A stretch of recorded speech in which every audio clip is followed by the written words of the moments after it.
everyone. Welcome back to the Israel Connection podcast. I'm Esti Zanati, and this is our first episode on season 3. My next guest is Shahar Cohen. He's an internationally recognized Israeli comedian, content creator, and performer, known for his viral America versus Israel videos. Shahar has built a massive following by blending sharp observational humor with his signature characters, including the beloved Nafar, My Life, as people know her. His unique comedic voice bridges cultures, languages, and generations, bringing laughter to Jewish and international audiences worldwide. Shahar, thank you for being here today. Thank you for having me, Esti. So, Shahar, how did this whole comedy thing start with you? Was it something you always dreamed about or like dream of doing, or is it something that came along the way? So basically, being a creator was always in me. It was more music side. I really love playing the piano, singing, and my dream actually growing up was being a singer. But we always, as 90s kid, we had the video camera. We fooled around with the video camera and then put it on videotape or whatever it was to put it on the screen and watch ourselves. So I feel like it was always in me making those skits. I did it with my cousins, with my family. And the only thing that changed was that back then we didn't have the platforms to be discovered in such a big magnitude as you have today. So if I take back to after the army, what I really wanted after the army is to be stable when it comes to my living, like earn money and have a good job. So I went to study economics and business, and like I just went with the career that will bring me stability. But then at 31, platforms such as TikTok and then Reels started. I started fooling around again like I did in the 90s. And this time, audience was on the other side waiting to discover me. So I feel like this is the only thing that changed for me to be where I am today. So just the creation, I guess, of social media and all these platforms that allow you to show yourself to the entire world, I guess. Yeah, I was working when I started all of this at Procter & Gamble. I was a brand manager. It had nothing to do, with what I do today. I had a career in marketing. Then I moved to high tech. But it just started becoming from a hobby to my life, basically. And my life is like, now when I say my life, everyone are like, my life. But I can break it through for you, but probably your next questions will be around my content and how did it all happen to become a worldwide success. But it started and gradually it grew to be what it is today. So speaking of that, brings to the next question. What was the first video you posted that made you realize that you have something that the world wanted, not just in Israel? Okay, so with the world, so I started gaining a lot of popularity mainly for comparing. I had videos where I compared life in the past versus today. So this was very, very popular in Israel on TikTok and Instagram. I did the accent of the 60s in Israel, and I compared like the life then versus now. Then when I wanted to grow to do more kind of content, I said, if I do then versus now videos, I can keep that template and do America versus Israel videos. Because I'm an admirer of American culture. I love it. I grew up watching all of the TV shows, but I took it to the next level. I really like America. I taught myself how to speak in an American accent when I grew up. I had nothing to do with America, family-wise, whatever.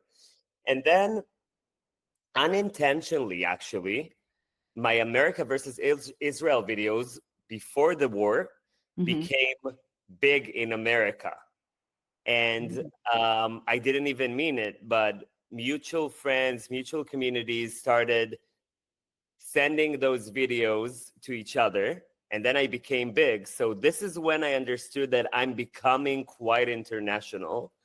And then, long story short, October 7 hit. So I took a role as a comedian to explain Israel's point of view and the Jews' point of view in this war. And then it became a worldwide success. So you feel like following October 7th, that's when it really happened for you, around the world, and the Jewish community from around the world just flocked to your page. Yeah, so pre-war beginning America, and then past October 7th internationally. Okay. So everybody who follows you knows the beloved character Nafar, Right. my life.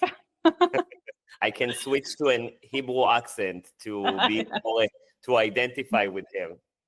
Oh no, she's great. That's one of my favorite characters online. I love her, and I love the Japs because I feel like I haven't done a Jobs videos in a while. I know. I will do soon. I will come back Yeah. towards the tour now. Yeah. Yeah. So how did Nafal come about? Like, where is she inspired by someone, or is it just a collective of Israeli characteristics or something like that? Yeah, so when I do my videos, when I do the Japs, when I do the American characters, when I do the Israeli character, I have to follow a stereotype, right? Because obviously not all Israelis are like Nofar. Right. But Nofar, first of all, is a really common name for an Israeli girl. That's first of all. It's always like Nofar, Shiran, Sapir. This is like girls that were born in the 80s and 90s mostly. Yeah, I agree. And then it just was born from me, I guess, because I'm an explorer when it comes to people and cultures. So my cousin is very similar to Nofar, and my mother in a way is very similar to Nofar, and people I grew up with and people I hear on the bus. So I feel like when I create a character, it's a mix of many experiences that I had in my life. And I feel like everyone around the world likes and relate to Nofar. And this is what I love about her and it, because people in America say that when they hear her complaining about things, this is how they feel. So what if American people sometimes don't show their frustration because they're more polite, but inside they feel like Nofar is expressing what they feel, or I don't know what. So I feel like in a way I'm making like therapy for people around the world with this character, which I really love. Yeah, I love that she's a teacher. She works in an office. She does flies. everything. She goes all these things. What's like your favorite thing to do with her?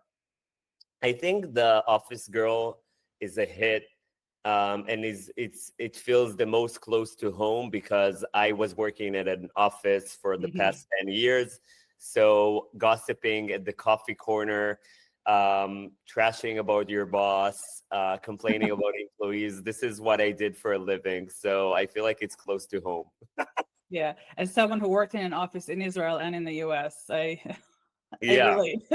I know. The Office is a hit, and I will continue doing it for a really long time. It's also like her nuance and the way she talks. It's very Israeli. Like if you have experience working in an Israeli office, this is what it is. We always say about Nofar is it's not only who you are, but the people you like the girl you always see. That's why I call this series That Girl. Right. That girl on an airplane, that girl in the restaurant, that girl, because you always have that girl. Yeah, there's always someone like Nafar around you. Crazy. It's crazy. So if your characters were real life people, which one would you have been best friends with?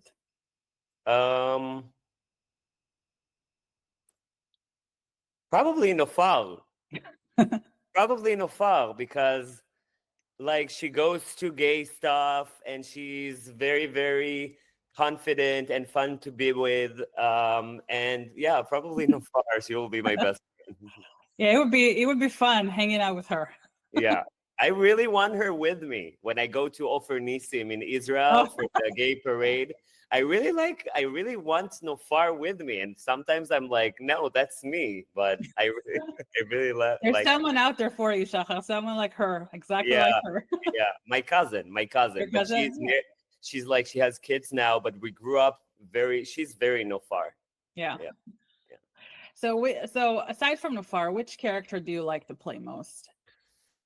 Um, let's think. I really like to play the American girl that I do in Israel, Hmm. experiencing like the coffee order or Yeah, the the. lost American girl in Israel. Huh? She's very lost in Israel. Like she's She's like very very new. lost. Yeah. She's very. I really like to do the American characters because it's really reminds me of what I grew up watching. So I feel like it's a mix of Monica and Rachel in a way, and Lindsay Lohan. I really like to play characters, so I feel like I'm very influenced by the people I grew up watching. So it's funny because I like my American characters are a lot about what I grew up watching, and my Israeli ones are what I grew up living beside, All right. along. And yeah, it's fun to bring it to life, and it's fun that people like it and even relate to it. Getting messages from Americans born and raised saying, "How do you know our lives so well?" I feel super flattered about this because I didn't grow up in America, so I love it. Yeah, I guess we're like all of us are influenced by, like, not all of us, but a lot of us are influenced by American TV shows and movies.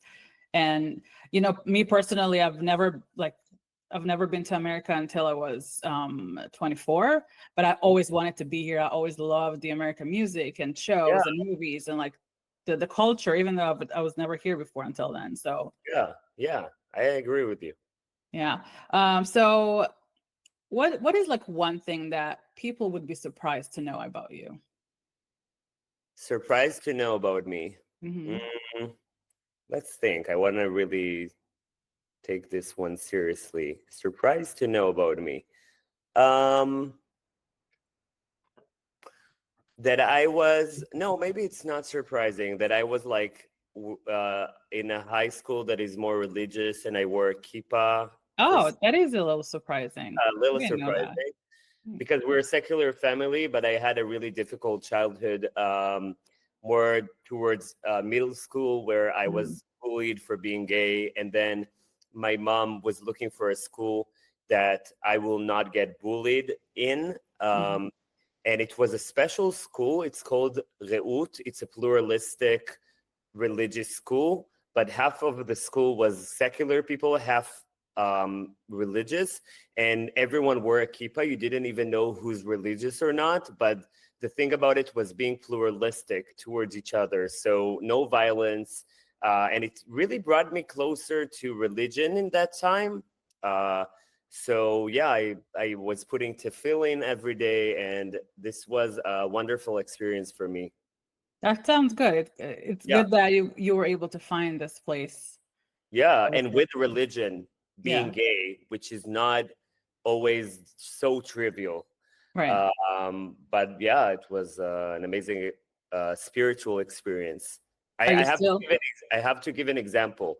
Mhm. My friends who were religious, when they came to my house, they ate in whichever plate I gave them, even though we didn't keep two sinks for dairy and meat and stuff Mhm. like that. And then I asked them why, and they said that the religion that they were raised on is it's more important the respect between the person and his friend than the person to God.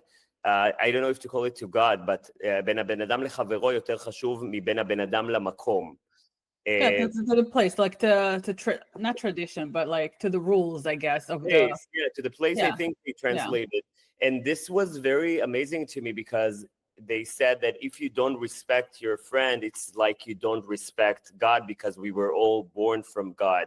right. So this really touched me, this sentence that my friend taught me. And this is one of my goals, bringing people together, even if you have differences. If we find the common ground, we can all be together and respecting each other. So yeah. Yeah, that's true. So speaking of people, like what kind of comments do you get from people online? Do you get any mean comments? Do you get any emotional comments, like people tell you that you helped them or anything Yeah. like that? So basically, I like taking like considering everything that is happening with us with the war. So every Jew influencer content creator will get hate in his DMs Yeah. or Mhm. on his videos. So this is one part that I don't even discuss because I'm like, okay, if they want to hate, let them hate. But I get a lot of comments with people saying that ever since October 7th, I helped them like um, like get a bit of rest to their mind and have a little bit like people in the diaspora, you call it? Yes. Yeah, people in the diaspora, sometimes it's even harder for them than for us because here we have a mess going on, but we live like in a country where like Yeah, everyone you are. live a day-to-day life, even with Yeah, everything around. Yeah. yeah, and the people in the diaspora are really depressed and sometimes like feeling hated, and they feel like I'm the only one who makes them happy and they're waiting for my videos. So this is very touching. And also I'm getting comments and people that are coming to my shows around the world that are not Jewish, not Mhm. related to Israel, and they're saying they're learning about Israel through me. They discovered me and I changed their opinion over Israel. So I love this. This makes me feel proud waking up in the morning doing what I do. That's amazing. So you were just in Europe, right? Doing Right, a I did tour my over Europe there. tour. Yeah, How was that for you? it was crazy because it had like I had I did 2 weeks. The first week was 4 shows, Mhm. Sunday, Monday, Wednesday, and Thursday in 4 different countries. So Oh, just wow. imagine performing, flying, performing, flying, performing, flying. And also, I do everything on my own, writing, producing, everything. So I'm going through things um, that are growing me as a human being, like just trying things out and trying my materials, seeing what works in front of hundreds of people. So I feel like I'm going through an amazing journey. And the fact that I'm going from country to country, from culture to culture, Mhm. it's pretty amazing to me. And getting to places that I didn't even imagine I would go to so soon, like Copenhagen and Stockholm. It's like places that you don't normally go to that often, but I performed there. So this is a wonderful experience. And seeing the Jewish community that really needed this makes me really, really happy. That's amazing. Yeah, Aside from the fact that you toured everywhere, the fact that you do everything by yourself, that's incredible. thank So you. did you have any like bad encounters over there? Because you mentioned Copenhagen and Stockholm. There's a lot of Um, anti-Semitism over there. yeah. Um, So to be honest, every event that we do, also in Baltimore, that I'm coming, will be with security. So this is something that is calming me down. We always check the lists to see that people are not intending to do anything. The second thing is I'm not a provocateur. How do you call it? yeah, Provocateur? yeah, I'm not a provocative person. yeah. I'm not those type of people that asks for the um, like how do you call it? Asks for the um, like I'm not.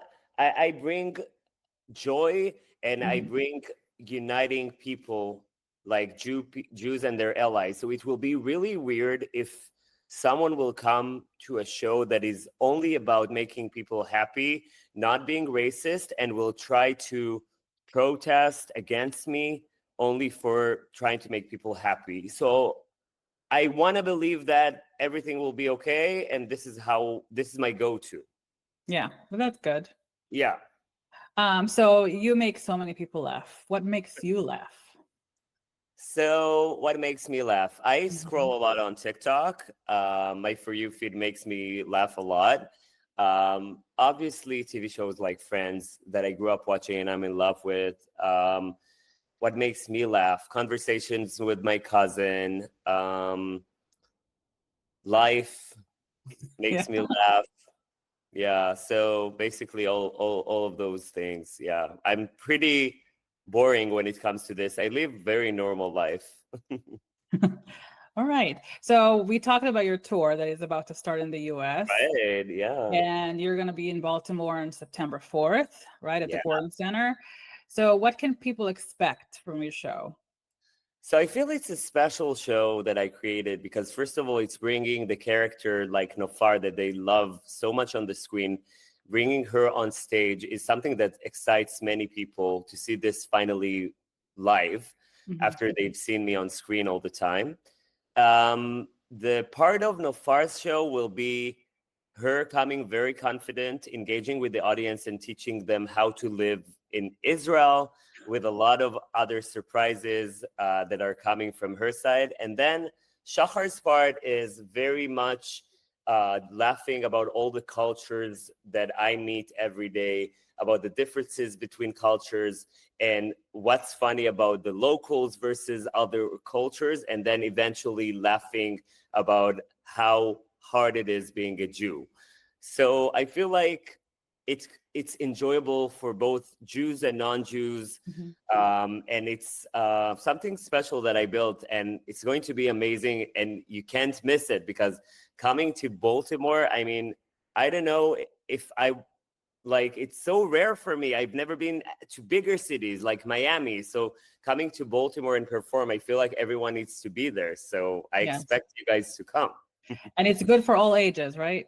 Yeah, for all ages. I had from 5 years old to 80, Great. That's a good to 90. know. Yeah. That's good. And in case people don't know, where else will you be performing other than Baltimore?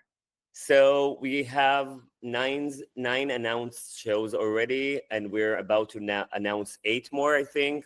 Mhm. So all over East and West Coast, we have LA, we have Miami, New York, we will have Boston, Chicago, many countries, many cities in Florida, Seattle, Texas, like everywhere. So best thing to do is to go to my bio in my Instagram, and you have the link tree where you can find all the announced shows. Yep. Okay, and that's where. So, what is your Instagram handle, and where can they get the tickets? Do you have a website? So we have a website that's about to open, but for now it's the link tree that I put all the links in. Mhm. So it's Shahar Cohen 90 is my Instagram, Shahar Cohen 90. And then the bio there, you can find all the tickets. All right. And before we go, I have a little segment. It's called My Favorite Israeli Thing. Okay.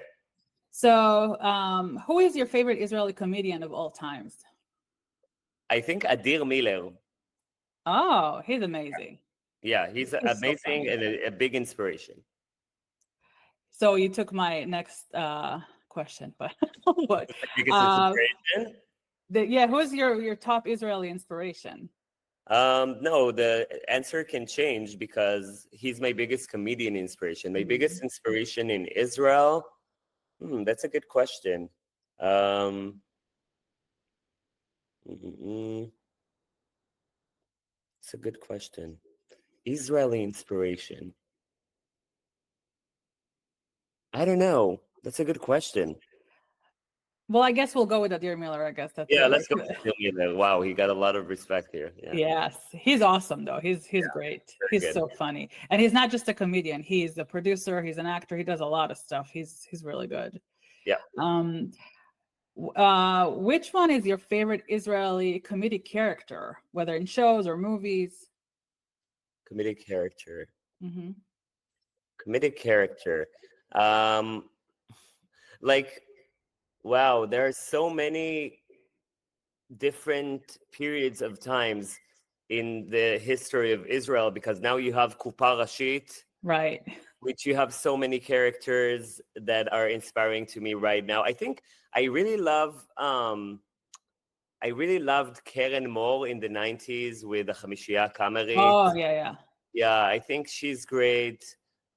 It's very hard because when you ask about America, I would say it in a second, but when you ask about Israel, it's always hard to remember which TV shows we had that are so big. But I might finish this podcast and say like, "Oh my God, how didn't I say that?" or something. But yeah.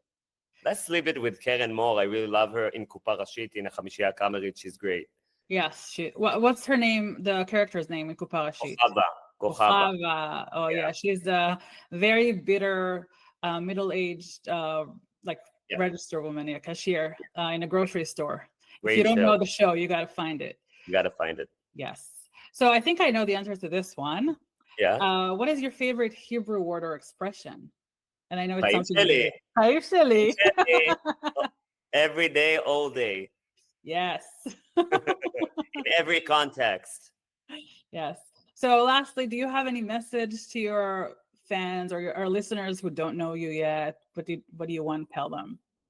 So I want to tell them that in the past few years, with everything that has been happening to me and to the Jewish community, I feel like my goal is bringing people together and making them happy. I wake up every morning working really hard to shoot videos and edit them for you to laugh. I quit my job to do it full time.